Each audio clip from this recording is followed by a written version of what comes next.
Okay, second drill of the session. It's gonna look, well, it's gonna test both the strength and the weakness of this setup. The main strength being the length control.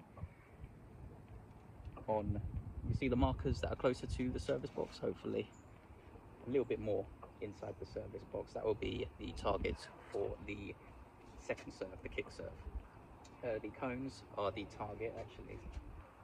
I'm gonna line them up one behind the other rather than next to each other, but that is the target for the first serve, flat serve. So it's just two serves in this particular drill, both testing line and length.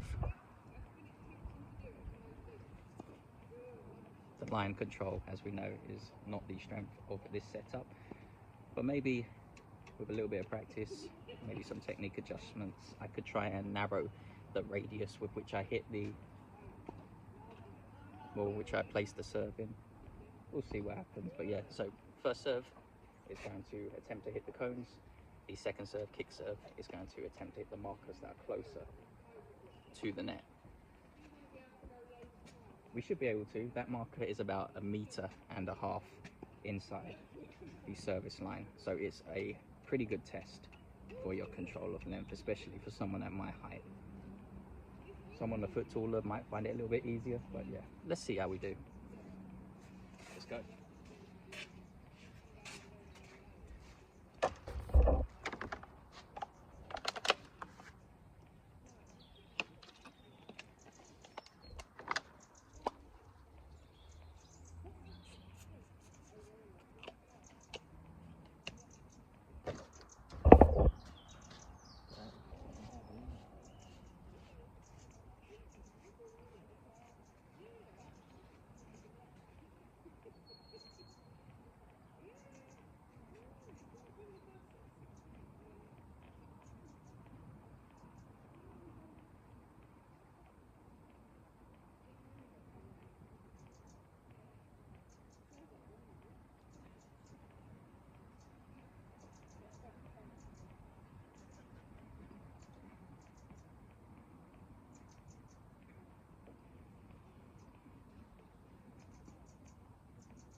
That one doesn't count. That was actually a kick serve at the markers. But, you know, in a serve situation, the amount of height I hit that one over the net with, like 2 foot above the net,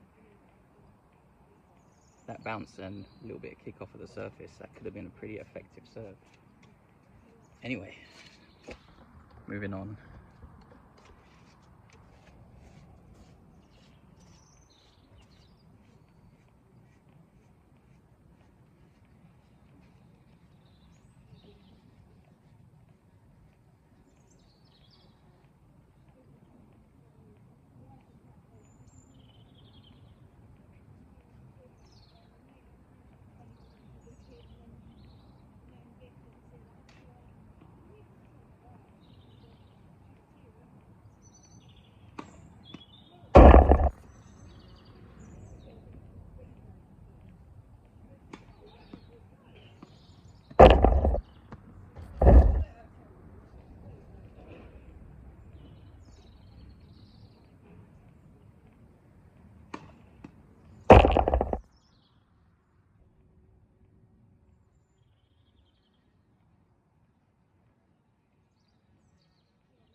again. How's a flat surf landing 1.5 meters inside the service line? I'm not hitting them that slow, am I?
Okay. That is the line and length serving drill. We hit the cones and the markers, except it was the wrong serve. My flat serve hit the markers that were closer towards the net, and my kick serve hit the cones that were closer towards the service line, the opposite of what I intended, but I'll take what I can get. I thought the grouping wasn't too bad at all. Maybe like 1 or 2 erratic serves. That was down to me. I can't really blame the setup, at least I don't think so, because I haven't seen many examples of those erratic serves, so I've got to take, unfortunately, some of the blame for that. But in terms of like the radius that I'm hitting into, I think it's small enough to say that this probably is an upgrade with the crosses as the Isospeed string rather than a full bed of Signum Pro Firestorm, in terms of when we combine in both the length and the line control. I am wondering if I'm angling in my flat serve a little bit too much, because there's a little bit of swing that is in swinging towards the right hander. If I try and make a little bit of sense, it's coming in towards, yeah, it's coming in towards the right hander's body. Not really intending to do that, but maybe I just need to get a little bit used to that, a little bit of swing from my serve. Kick serve wasn't too bad. I actually got a little bit of movement and turn off the surface on a couple occasions. I do want to say, for those that are intending to use, these are quite attacking strategies, aggressive strategies. It's best to do it with balls that are particularly hard. So newer balls, if you're playing an extended match, it's best to just pick out the ball that is the hardest. The fluff, it really doesn't matter. I guess it does kind of, because it slows it down through the air, so a little bit of length control. Yeah, to be fair, it does. But choose the hardest ball, because that's going to give you the most line and height control. If you're going to go particularly aggressive towards the lines, you need that control. If you're going to choose, if you're not going to care about what ball you're using, and you just pick anything that's, you know, barely got any pressure inside it, you know, good luck to you, I don't care. But for those that actually do care, yeah, choose the ball that is got the highest pressure inside it still, and you'll be able to get the most line accuracy out of it. For those wondering, if the pressure is low, you do get a little bit of length control from that, because the ball off of the string bed is a little bit slower, but it doesn't offset the decrease in the line and the height control. So, and plus you lose spin off of that. So if you're trying to go close to the lines with a kick serve and you're using an older ball with less pressure, you haven't got really the spin on that pressureless ball to really kick off the surface. It's just going to sit there. Yeah, it's best to use the hardest ball you can find when you're using aggressive attacking serving strategies. All right, that's going to be the end of this drill.